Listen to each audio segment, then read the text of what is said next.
Like many other people, I'm a big fan of the Predator franchise and have been since I was a teenager, since I first watched the original Predator, and I personally really liked Predator 2 as well. The fact that it was substantially different from Predator 1 I actually thought was a really good thing, and to its advantage. And the fact that it kind of threw the bone to, oh look, there's an alien skull on the wall, isn't that interesting, as a bit of a nod.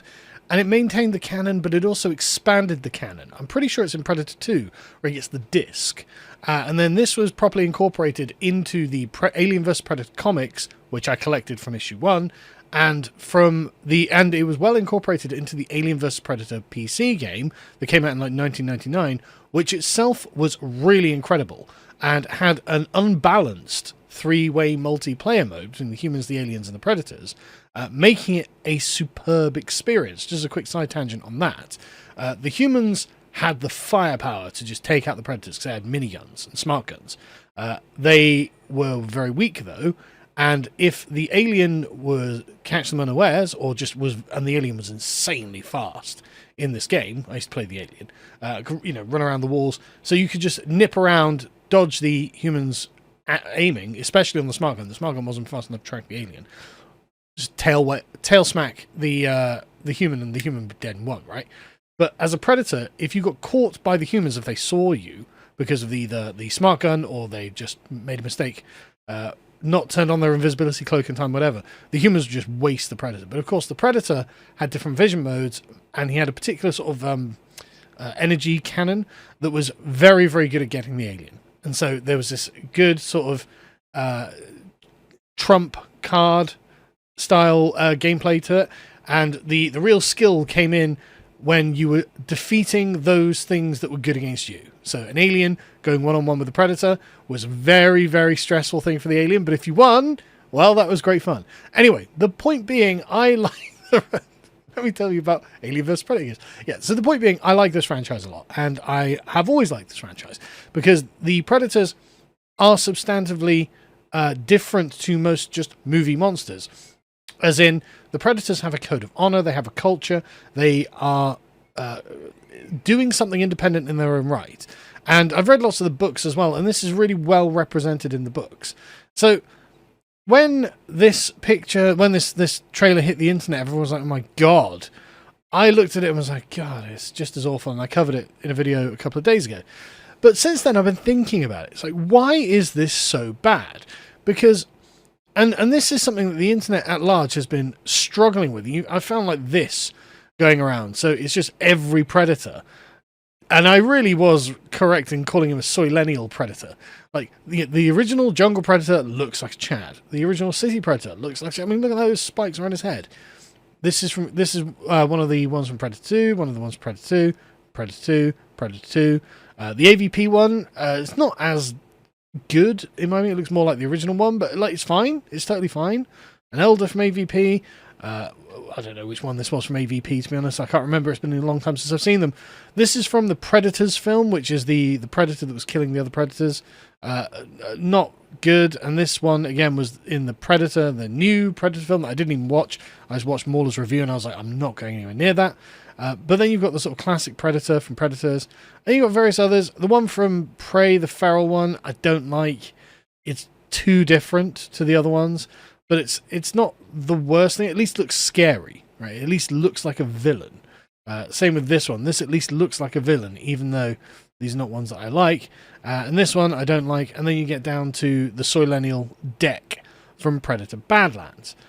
And so for most of the Predator franchise, no matter whose hands it's been in, the Predator has been quite a Chad-looking monster. He looks tough. He looks scary. He looks like you probably couldn't beat him in a fist fight. This Predator, I kind of feel like maybe I could beat him in a fist fight, right? Like, he doesn't look tough to me. He doesn't look Chad. And the reason for this, as Dan Trachtenberg, the director of this, says that he is a runt, right? And this is fine as a concept. To have a Yakuza runt as the underdog in the protagonist role is a perfectly fine thing to do. Because this, and in fact, it probably makes for an interesting story. So you entirely could tell the Predator story with either no speech or just Yakuza speech and then subtitles, right? Yautja, however it's pronounced, I don't know how it's pronounced. I've only ever seen it written down. Yautja, speech and then subtitles, right? Where they go through the power and honor of the hunter, and the reason that they're hunting is to impress Yautja women, who are gargantuan, right? They're much bigger. In the books, it describes them as being much bigger than the men, and the men have to hunt and provide trophies to prove their worthiness to get the biggest woman. And so being a runt in this protagonist role, you could see how this would actually lend itself to a good story about the hunters. How does he try to fit in, being smaller and weaker than the others? How does he get the girl? How does he kill, and you see in the trailer, the massive four-legged beast that he tends to fight. So how does he get the beast to get the girl in order to get his giant predator mummy? It's not a bad story, to be honest. It's not a bad idea at all if you're going to have a story from the predator perspective. The question is, why does he have to look terrible? Because, like I said, it's not a bad idea to have a young, runtish predator being the focus of the story. In fact, that'll probably make him more sympathetic. But I don't think that was people's problem with him. I think people's problem with him is that he just looked terrible.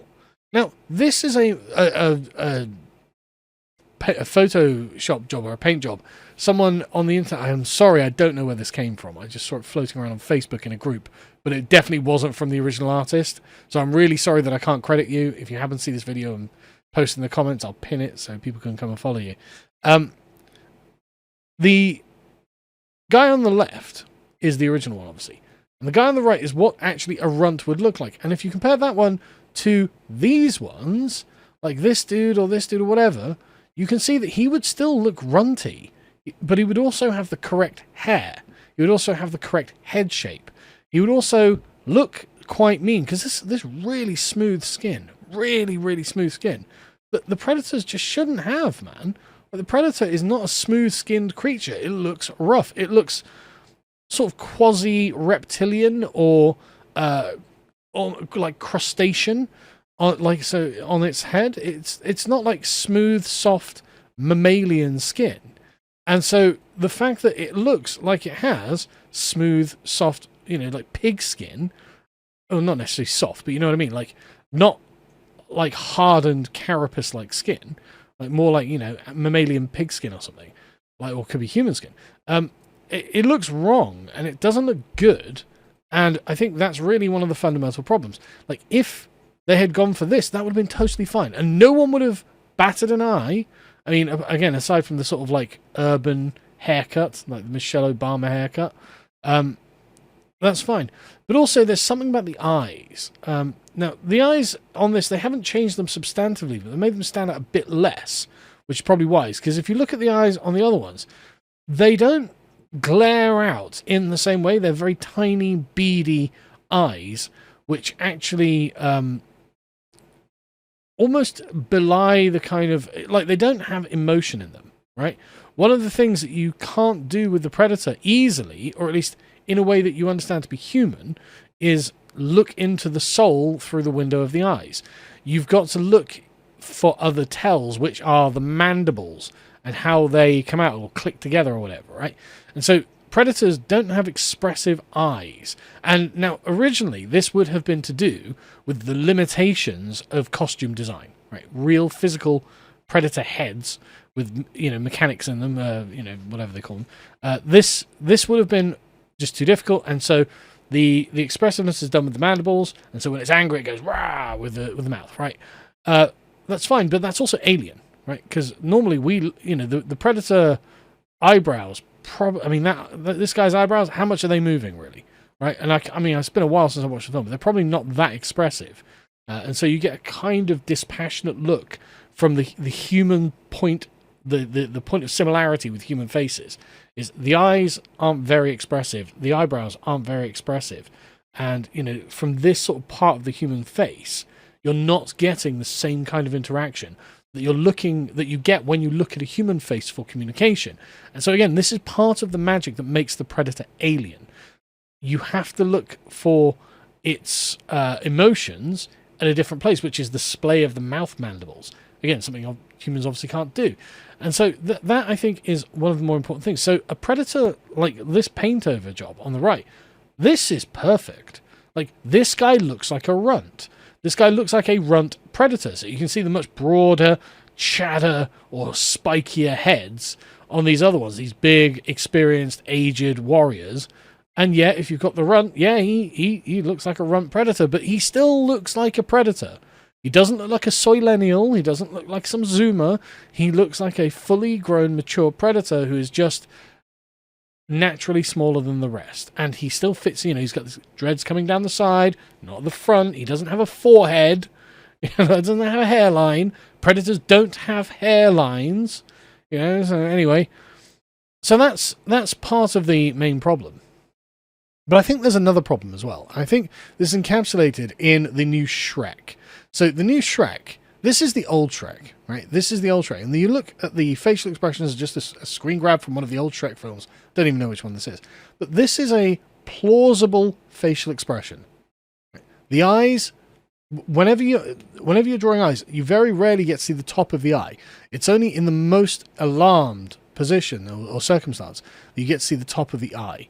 And so even when they're like pulling, Donkey's like pulling a really face, and this is a really extreme view of Donkey, but this is the new one. And as you can see, we can see their entire eyeball, which makes, and the eyeball, the iris and pupil, looks very cartoony. And that means it looks very comical and childish, which is why this one looks more serious and this one looks babyish. And again, Donkey's pupils and iris, very, not comically disproportionate.